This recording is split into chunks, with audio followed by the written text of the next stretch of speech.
મનનો નિરોધ ત્યારે થાય છે. નિરોધ એટલે શું? મન હંમેશા પ્રભુમાં રહે તેને મનનો નિરોધ કહેવાય. મનનો નિરોધ ત્યારે થાય છે કે મનમાં બિલકુલ કોઈના તરફ વિરોધ ન હોય.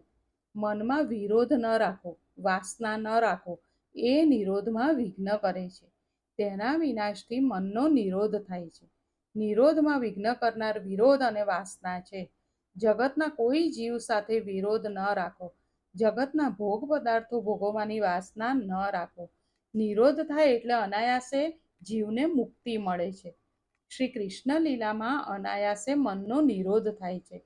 જગતની વિસ્મૃતિ અને અખંડ ભગવત સ્મૃતિ રહે એ નિરોધ છે. નિરોધ એટલે જગતની વિસ્મૃતિ એટલે જગતને ભૂલી જવું, અને અખંડ ભગવત સ્મૃતિ એટલે અખંડ ભગવાનની સ્મૃતિ રહે તેને શું કહેવાય? નિરોધ.